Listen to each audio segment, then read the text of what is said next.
À la fin d'approximativement 40 semaines de grossesse, une femme va commencer le travail. Le travail signifie la délivrance imminente du bébé.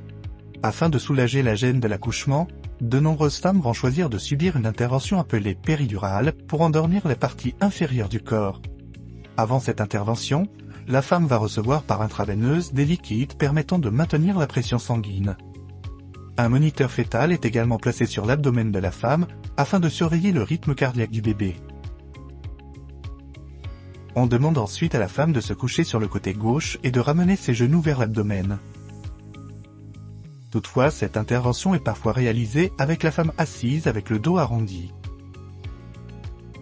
Une fois que la femme est en position, le médecin localise la partie appropriée de sa moelle épinière, nettoie la zone, et injecte une petite quantité d'anesthésiant local pour endormir la peau au niveau du site d'injection. Quelle que soit sa position, la femme doit rester immobile pendant que le médecin insère lentement et précautionneusement une aiguille plutôt grande dans sa colonne vertébrale. Après avoir lentement avancé l'aiguille, on fixe une seringue à son extrémité.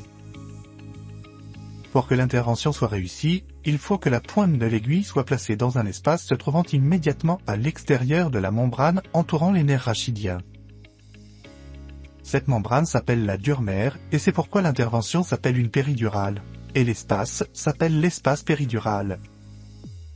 Une fois que l'aiguille a atteint l'espace péridural, une perte de résistance est détectée et le piston libère la solution saline dans l'espace. On détache la seringue et un cathéter mince est vissé par l'aiguille dans l'espace péridural. On administre alors en continu un traitement par ce cathéter, ce qui endort les parties inférieures du corps de la femme et réduit l'inconfort de l'accouchement. Il existe plusieurs complications potentielles associées à cette intervention, dont il faut parler avec le médecin avant l'acte.